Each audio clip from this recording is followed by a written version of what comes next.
नमस्कार साथियों, स्वागत है आप सभी का आपके अपने यूट्यूब चैनल ये है सबसे क्लासेस में। तो साथियों, जैसे कि आप लोग को पता है रीजनिंग का जो है ये एनालिसिस वीडियो होने वाला है।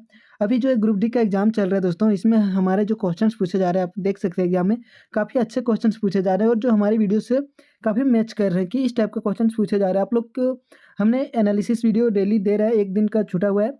बाकी आप लोग को डेली एनालिसिस का वीडियो मिल रहा है, हर करंट अफेयर का, जीके जीएस का और रीजनिंग का जो है एनालिसिस वीडियो आपको रेगुलर मिल रही है। तो आप अब देखे होंगे कि सारे क्वेश्चन जो है अच्छे पूछे जा रहे हैं। तो आज की इस वीडियो में हम लोग देखने वाले हैं कि जो पिछला दिन का जो क्वेश्चन आया था उसके हिसाब से आपके आने वाले डेट यानी कि आने वाले शिफ्ट में किस टाइप के क्वेश्चन पूछे जा सकते हैं, वो इस वीडियो में हम लोग लेके आए हैं।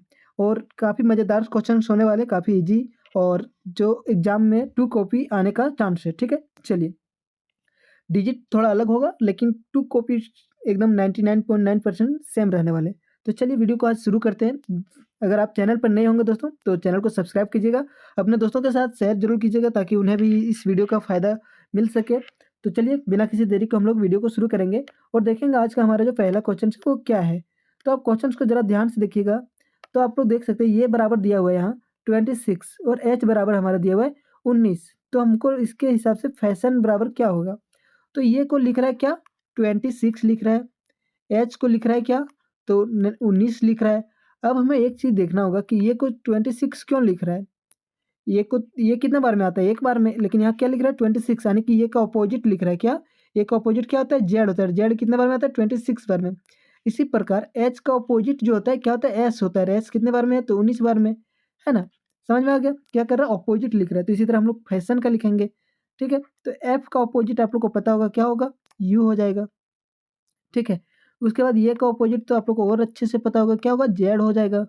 फिर एस है तो एस का अपोजिट आप लोग को पता है एच होगा। फिर एच है तो एच का अपोजिट आप लोग को पता है एस होगा। इतना ही देखते हैं, अब इतना में हम लोग को ऑप्शन का आंसर मिल जाएगा। यू कितने बार में आता है 21 बार में, जेड कितने बार में 26 बार में, एच कितने बार में तो 8 बार में। अब देखिए 21 26 60, 21 26 60, 21 26 60, 21 26 60, 21 26 60 सब में है। इसके बाद देख सकते हैं यहाँ एच एस बार में, तो एस कितने बार में 19 बार में। अब देखिए यहाँ तक 19 19 19 19 18 तक सेम है, 18 तक सेम है, 18 12 सेम है, 12 12 लास्ट डिजिट हम लोग को केवल देख लेना है। ठीक है, लास्ट लाइक केवल है जो डिफरेंट, बाकी तो सेम है। ठीक है, तो लास्ट में क्या है एन, और एन का अपोजिट क्या होता है दोस्तों, तो पता ही होगा एम। और एम का कितने बार में आता है 13 बार में, यानी कि लास्ट में हमारा क्या आ रहा है 3 आ रहा है। लास्ट में 3 किस ऑप्शन में, तो ऑप्शन थर्ड में। काफ़ी इजी क्वेश्चन थे, तो ऑप्शन थर्ड हो जाएगा इसका राइट आंसर। ठीक है दोस्तों, चलिए नेक्स्ट क्वेश्चन चलते हैं और देखते हैं अगला क्वेश्चन क्या है हमारा। इसी टाइप का क्वेश्चन आपके एग्जाम में पूछे जा रहे हैं, 2 कॉपी ऐसे ही क्वेश्चन पूछ रहा है। आप लोग जाके रिव्यू देख सकते हैं और रिव्यू के हिसाब से ही क्वेश्चन है। अगर आपके पास भी आपका एग्जाम भी हो गया होगा और आपको आपके क्वेश्चंस पता होंगे या फिर टॉपिक पता होगा, तो आप हमारे टेलीग्राम में या हमारे इंस्टाग्राम में जाके आप हमें ज़रूर बताएं ताकि हम आने मतलब आने वाले शिफ्ट में बच्चों के लिए वो हेल्पफुल हो सके। ठीक है, देखिए अगर आप लोग हमें सपोर्ट कीजिएगा तो ही हम आपका सपोर्ट कर पाएंगे। ठीक है, तो चलिए ज़रूर क्वेश्चन भेजिएगा और क्वेश्चन देखते हैं क्या है। अगली अंग्रेजी वर्णमाला में जो क्रम के आधार पर है क्या है, JHFDA को क्या लिख रहा है, वो NKIF एक निश्चित प्रकार से संबंधित है, उसी प्रकार से ये भी लिख रहा है। तो इन दोनों में क्या लॉजिक लगा हुआ है, उसी लॉजिक से हम लोग को इसका निकालना है। तो चलिए देखते हैं क्या लॉजिक लगा हुआ है। ध्यान से देखेंगे क्या है। पहले यहाँ है जे, उसके बाद क्या है एच, फिर क्या है एफ और डी और ये। ठीक है, इसके बाद इसको क्या लिखा है वो हम लोग को मेन देखना है, MKIF। तो सबसे पहला काम नंबरिंग, नंबरिंग हर किसी को पता होना चाहिए। ठीक है, बताइए ई चोटी से जे का 10 हो गया, एच का 8 हो गया, एफ का 6 हो गया, डी का 4 और 1। ठीक है, वो का 15 हो गया, एम का 13 हो गया, 11 हो गया, 9 हो गया और 6 हो गया। अब देखते हैं दोनों के बीच का लॉजिक। यहाँ तो +5 हो रहा है। ठीक है, यहाँ कितना हो रहा है +5 हो रहा है, 6 और 5 11, 4 5 9, 1 और 5 6। ये तो लॉजिक सही है। ठीक है, कितना 5 5 ऐड हो रहा है, लेकिन इसमें भी देखना पड़ेगा हम लोग को, किसमें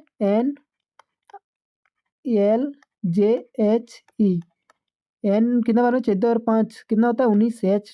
ठीक है, एल कितना बार में 12 5 17, क्यू आता है 17 बार में। ठीक है, वो एम जे, यानी कि यहाँ पे भी आप लोग देख सकते हैं। तो क्या हो रहा है 5 प्लस हो रहा है 5 और यहाँ +5 कितना हो रहा है 10। ठीक है, इसी तरह +5 हो रहा है तो यहाँ 13 हो रहा है।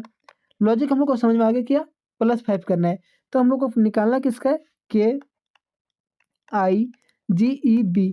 आप जितना फास्ट कर सकते हो उतना कर सकते हैं, ठीक है। अभी यहाँ वीडियो है तो हम फास्ट नहीं कर रहे, ताकि हम स्लो आपको रूल के तरीके से बता रहे, ठीक है। आप तुरंत इसको मन में सॉल्व कर सकते हैं, एग्जाम में आपको टाइम नहीं रहेगा, ठीक है।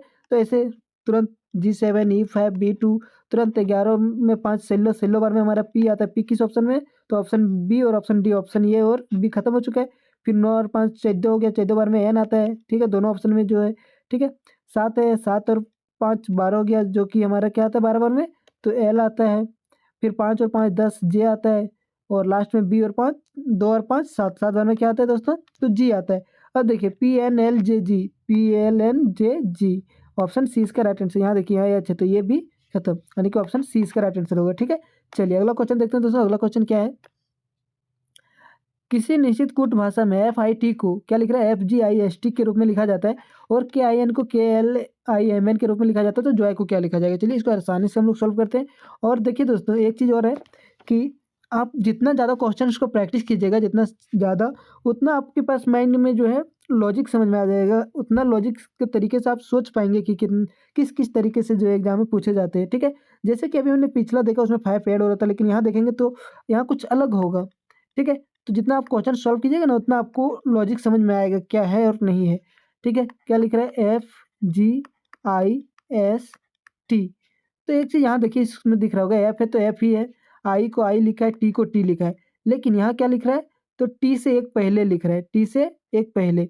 और यहाँ क्या लिख रहा है? तो F के EFG +1 कर रहा है, यानी कि एक बात कर रहा है। अब देखते हैं KIN वाला में हो रहा है या नहीं, दोनों में होना चाहिए ना, ऐसे थोड़ी कि एक में हुआ है और हम लोग सोच लेंगे। तो इसको क्या लिख रहा है? KLIMN। यहाँ देखते हैं क्या लॉजिक लग रहा है। K है तो K को ठीक है, I को I, N को N, ठीक है। K के +1 हो रहा है L, और यहाँ क्या हो रहा है? -1 हो रहा है M। तो हमें पता चल गया कि लॉजिक सही है, हमारा लॉजिक गलत हो ही नहीं सकता है। अब हम लोग इसी के हिसाब से निकालेंगे। J है तो J को J लिखेंगे, और Y को लास्ट में Y लिखेंगे। अब देखिए यहाँ से, सॉरी, J को हम लोग 7 लिख दिए, किस हिसाब से हम लोग 7 लिखे हैं? यहाँ J है और Y। अब देखिए कौन कौन सा ऑप्शन है जो J से शुरू है और Y इस पे इंड है। तो ऑप्शन ये देखिए, ये खत्म, ऑप्शन सी खत्म, J और Y से ये दोनों है, ठीक है। और बीच में जो वो रह जाएगा, तो ठीक है। इसके बाद देखिए यहाँ क्या होगा, आप लोग देखिए यहाँ क्या हुआ था? +1 हुआ था, यहाँ क्या हुआ था? +1, तो यहाँ +1 होगा। J के बाद K, किस ऑप्शन में है? J K, ऑप्शन डी है। तो इसका राइट आंसर क्या आ जाएगा? Option D. ऑप्शन बी भी खत्म, ठीक है। चलिए अगला क्वेश्चन अब चलेंगे हम लोग। अगला क्वेश्चन देखते हैं दोस्तों, क्या है? पुस्तकालय का संबंध जिस प्रकार पुस्तक से है, उस तरह विद्यालय का संबंध किससे होगा? बताइए। पुस्तकालय में क्या होता है? पुस्तक होता है। तो विद्यालय में क्या होते हैं? विद्यार्थी होते हैं, ठीक है। समाचार पत्र गलत। प्रयोगशाला तो ये तो नहीं होगा। इमारत नहीं। प्रयोगशाला मतलब लैब, क्या होता है? लैब, ठीक है। छात्र हो जाएगा इसका राइट आंसर। चलिए अगला क्वेश्चन चलते हैं। एक निश्चित कुछ भाषा में, ठीक है। एल्बो है और इसको डायलो लिखा है, फिर इसको ये लिखा है। चलिए हम लोग, सिंपल सी बात है, इतना हम लोग को देखना नहीं है पूरा क्वेश्चन। आप अगर बताइए एग्जाम में ये क्वेश्चन आएगा तो क्या आप पढ़ने जाएंगे? नहीं, आपको वहाँ पढ़ना ही नहीं, आपको समझ जाना है कि इन दोनों का संबंध जो है वही देखना है हम लोग को, ठीक है। चलिए ELBOW है, ठीक है। इसको क्या लिख रहा है? DLYOV लिख रहा है। चलिए क्या है? E5 L 12 B 2 15, और W को क्या है? 23 लिख रहा है, कोई दिक्कत नहीं। 4 12, और Y कितना बार में? तो 26 नहीं 25 15, और V कितना बार में? तो 22। अब देख सकते हैं दोस्तों, हम लोग क्या देखना है, आप लोग को कुछ भी नहीं देखना है, बस यहाँ थोड़ा सा ध्यान देना है। क्या ध्यान दीजिए? E है, यहाँ -1 हो रहा है। देखिएगा लॉजिक लगना चाहिए, ऐसा नहीं कि आप एक ही बार में लॉजिक समझ जाइएगा। यहाँ क्या हो रहा है? यहाँ कुछ भी नहीं हो रहा है, 0 हो रहा है। 13 है, यहाँ 25 +12 हो जा रहा है। यहाँ 15 है तो यहाँ क्या हो रहा है? 0 हो रहा है। यहाँ -1 हो रहा है। देखते हैं सेकंड वाला में ये लॉजिक लग रहा है क्या? ये है, N है, और यहाँ क्या है? V है, वो है। तो ये एक है, यहाँ अगर -1 करते हैं तो क्या हो जाएगा? 0, जो, या फिर Z यहाँ हो जाता, लेकिन यहाँ तो V है। तो ये हमारा लॉजिक काम नहीं कर रहा है, हमें दूसरा लॉजिक देख। चलिए दूसरा लॉजिक देखते हैं हम लोग। और क्या लॉजिक लगा सकते हैं दोस्तों, आप लोग बताइए जरा हमें। तो देखिए यहाँ एक लॉजिक ये भी लगा सकते हैं क्या? यहाँ क्या है? ई, और ई का अपोजिट क्या होता है आप लोग को पता है? पता होगा भी। लब से याद रख सकते हैं, ठीक है। किससे? लब से। एल का अपोजिट वो, और भी का अपोजिट ई, ठीक है। ये हमेशा हर वीडियो में हमने बताया, तो यहाँ भी आपको बता दे रहे हैं। अगर आप चैनल पर नए होंगे तो आपको भी पता चल गया होगा। चलिए ये हो गया हमारा अपोजिट। एल का अपोजिट, ये भी तो हम लोग देखें, एल का अपोजिट क्या? वो यहाँ पे है, ठीक है। बी का अपोजिट बताइए, बी का अपोजिट क्या होगा? जब ए का अपोजिट जेड तो बी का अपोजिट वाई, जो कि है, ठीक है। फिर वो का अपोजिट एल, यही बात हुआ, एल अपोजिट वो चाहे वो अपोजिट एल। फिर डब्ल्यू का अपोजिट किसका? डी हो जाएगा, ठीक है। अब देखते हैं सेकंड वाला में ये फॉलो हो रहा है या नहीं। क्या है सेकंड में दोस्तों? ये एन के एल और ई है। यहाँ क्या है? वी वो पी एम और जेड है। तो देखते हैं दोस्तों यहाँ जो है ये का अपोजिट क्या है? जेड है, ठीक है। एन का अपोजिट एम, के का अपोजिट पी, एल का अपोजिट वो और एफ का सॉरी ई का अपोजिट भी, ठीक है। यानी कि अपोजिट है और पोजिशन जो है वो पलट गया है। तो चलिए WRIST बताइए, सबका अपोजिट आप लोग बताते चलिए। डब्ल्यू का अपोजिट पता होगा? नहीं पता है, सॉरी इसी का ना निकालना है उस भाषा में, WRIST, ठीक है। तो डब्ल्यू का अपोजिट क्या? डी होता है। डी किसी ऑप्शन में नहीं है, ऐसा क्यों? ओह सॉरी, ठीक ठीक। देखिए डब्ल्यू का अपोजिट यहाँ हम लोग देख लिए डी, अगर आपने को याद होगा तो डब्ल्यू का अपोजिट क्या होगा? डी। लास्ट में क्या आना चाहिए? डी। किस ऑप्शन में है लास्ट में? डी। ऑप्शन ये में है लास्ट में डी, देखिए यहाँ पे। बाकी सारा ऑप्शन खत्म हो चुका है हमारा, यहीं से आंसर पता चल गया, पूरा करने का भी जरूरत नहीं पड़ा। अगर आप चाहते तो टी का अपोजिट देख सकते थे, जी हो जाएगा, एस का अपोजिट एच हो जाएगा, आई का अपोजिट आर हो जाएगा और आर का अपोजिट आई, ठीक है। बाकी हमने उतना नहीं देखना, हमें एक ही से जब आंसर पता चल गया तो हम क्या टाइम वेस्ट करें, हम अगला क्वेश्चन में टाइम देंगे। अगला क्वेश्चन क्या है दोस्तों? कौन जो है वेन आरेख निम्न के लिए बीच संबंध सही दर्शाता है? बटन, पेन, कमीज। तो बटन जो है वो कमीज के अंदर होता है, ठीक है, बटन, कमीज। और ये पेन का इन दोनों से कोई संबंध नहीं, ऐसे होना चाहिए, ठीक है। तो कौन ऑप्शन में है? तो ऑप्शन ये देखिए इसमें है सी। सी में है कमीज और ये है बटन, यानी कि बटन जो कमीज के अंदर और बी पेन अलग। ऑप्शन डी इसका राइट आंसर, सॉरी। तो चलिए नेक्स्ट क्वेश्चन क्या है देखिएगा, मिसिंग नंबर का क्वेश्चन सही है। क्या है नेक्स्ट क्वेश्चन? यहाँ मिसिंग नंबर दिया है, उसको फाइंड करना है। तो चलिए करते क्या है, 5, 13, 23, 49 क्वेश्चन मार्क और 193 है दोस्तों। क्या है? 193। अब इसको कैसे सॉल्व करना है जरा देखिएगा। सबसे पहले काम तो हमारा होता है गैप देखने का और करीब जाने का। तो यहाँ अगर हम लोग करेंगे तो +8 हो जाएगा। क्या हो जाएगा? +8। इसके बाद क्या होगा? +10। और अगर इसके बाद करेंगे तो 8, 10 +12 होना चाहिए। तो +12 यहाँ करेंगे, 3 2 5 और 2 1 3 35, जो कि यहाँ क्या 49 है। यानी कि ये लॉजिक हमारा काम नहीं किया दोस्तों। क्यों? पूरा सीरीज सेम होना चाहिए था, जो कि नहीं है, तो ये नहीं होगा। और क्या हम लोग कर सकते हैं दोनों के बीच कनेक्शन? तो देखिए 5 × 2 करेंगे तो 10 हो जाएगा, +3 कर देंगे, ठीक है। और यहाँ भी देख लेते क्या है, 13 × 2 कर देंगे तो कितना हो जाएगा? 13 दूना 26 यानी कि 26। और यहाँ माइनस कितना हो जाएगा? 3, तो कितना आ जाएगा? 23। अब यहाँ देखते हैं फिर से 23 में 2 इंटू करेंगे तो 46 और +3 करेंगे तो 49, ठीक है। अब समझ में आ गया लॉजिक हमें।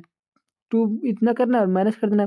तो 9 2 जा 8, जो हाथ में 1 और 4 2 जा 8 और 1 98 -3 तो 95, यानी कि क्वेश्चन मार्क के स्थान पे क्या हो जाएगा हमारा दोस्तों? तो वो 95 होगा, यानी कि ऑप्शन बी इसका राइट आंसर होगा दोस्तों, ठीक है। चलिए अगला क्वेश्चन चलते हैं। आप क्वेश्चन को जरूर हमें भेजिएगा ताकि हम आने वाले शिफ्ट का जो है बता सके, एनालिसिस कर सके और कुछ दोस्तों को मदद कर सके, तो आप जरूर कीजिएगा। अगला क्वेश्चन देखते हैं। कुछ व्यक्ति जो है उत्तर की मुख करके बैठा हुआ है, ठीक है। कुछ व्यक्ति बैठा हुआ है जिसका जो फेस है वो किधर है? उत्तर दिशा की ओर। उत्तर किधर होता है? ऊपर की ओर, ठीक है। इसके बाद देखिए कितने व्यक्ति वो तो नहीं बताया। इसके बाद क्या? डी जो है एच के दाईं ओर ठीक बगल में है, ठीक है। चलिए पोजीशन हम लोग देते हैं किसका?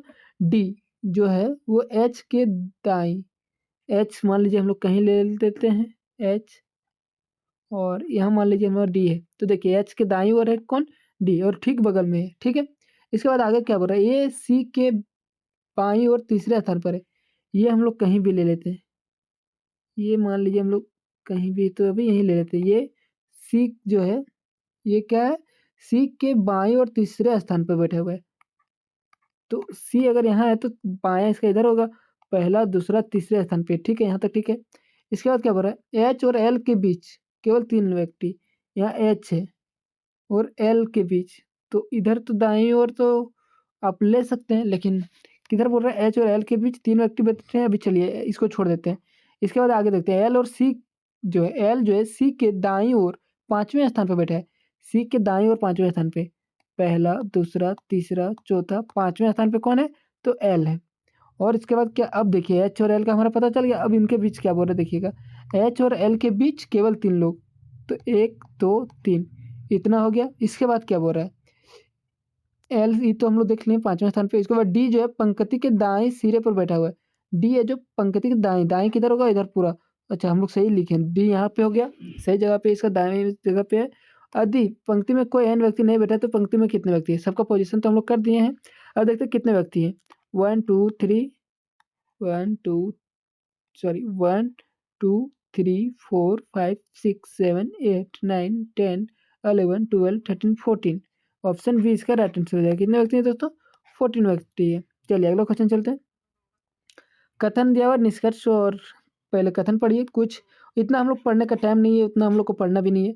यहाँ कथन पढ़िए, कुछ बड़े मेज हैं, सॉरी बड़े नहीं बेड है, तो कुछ जो है बेड वो क्या है दोस्तों, मेज है। बेड ये मेज हो गया हमारा, ठीक है। इसके बाद क्या है, कुछ मेज अलमारी, तो ठीक है कुछ मेज जो है वो अलमारी, सॉरी ठीक है। कुछ क्या है, सॉरी सॉरी फिर से वही हुआ, हमें कुछ तो लेना है ना, कुछ, हाँ अबर ये क्या है, अलमारी है दोस्तों। इसके बाद क्या है, कुछ अलमारी कुर्सी है, अरे वाह, कुछ अलमारी ये कुर्सी है। अब देखिए क्वेश्चन या निष्कर्ष में क्या है, कुछ कुर्सियां बेड है, यहाँ कुर्सी यहाँ बेड, दोनों के बीच कोई संबंध तो नहीं। कुछ बेड जो है अलमारी है, बेड यहाँ अलमारी है, दोनों के बीच कोई संबंध तो नहीं।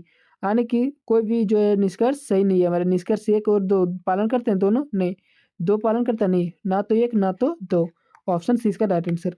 अगला क्वेश्चन है दोस्तों मिसिंग नंबर का क्वेश्चन है, जरा ध्यान से देखिएगा क्या है। ठीक है, यहाँ 14, यहाँ 42 है, यहाँ 84 है, तो आप लोग को पता होगा 14 इंटू 42 कितने बार में आता है, 3 बार में, कितना हो जाता है 42, और प्लस अगर हम लोग 42 कर दें तो कितना हो जाएगा दोस्तों, 84 हो जाएगा। अब सेकंड वाला में देखते हैं ये कॉपी हो रहा है या नहीं, यानी कि ये रूल फॉलो हो रहा है यानी कि नहीं, संबंध सही है या नहीं। तो 21 इंटू 3 कितना हो जाएगा 63, और प्लस कितना करना है हम लोग को 63, तो कितना हो जाएगा दोस्तों 3 3 6 और 120 60 60, ठीक है, यानी कि 126। ये लॉजिक हमें फॉलो हो चुका है। अब इसके हिसाब से हम लोग यहाँ सोल्व करेंगे, ठीक है। 8 इंटू 3 कितना हो जाएगा 24 प्लस 24 कितना आ जा रहा है, तो 48। इसका राइट आंसर ऑप्शन सी हो जाएगा दोस्तों। क्या हो जाएगा, ऑप्शन सी। इसका एक और सॉल्यूशन आप लोग ऐसा कर सकते थे डायरेक्ट, लेकिन हम लोग ये सही सॉल्यूशन है जो अभी हमें लिया। लेकिन यहाँ पे एक चीज़ ये भी हो सकता था कि यहाँ 42 है, इसका डबल हो रहा है इंटू 2, और यहाँ 63 है तो इंटू यहाँ क्या हो रहा है डबल, तो यहाँ 24 है इंटू 2 कर देंगे तो कितना हो जाएगा 48, ये भी हो सकता था। ठीक है, चलिए ऑप्शन सी इसका राइट आंसर हो गया दोस्तों। और हमने देख लिया अभी जो क्वेश्चन काफ़ी अच्छे अच्छे क्वेश्चन है जो आपके एग्जाम में पूछे जा रहे हैं। इसी टाइप का क्वेश्चन जो आपके एग्जाम में पूछे जा रहे हैं दोस्तों, तो आप चैनल को सब्सक्राइब कर लीजिएगा और बेल आइकन को दबा लीजिएगा ताकि डेली का आपको वीडियो मिलता रहे। मिलते हैं अगले वीडियो में, तब तक के लिए बाय एंड टेक केयर, जय हिंद जय भारत। और आपको बेस्ट ऑफ लक आपके एग्जाम के लिए। बढ़िया से तैयारी कीजिए और बढ़िया से एग्जाम दीजिए। ठीक है, मिलते हैं अगली वीडियो में।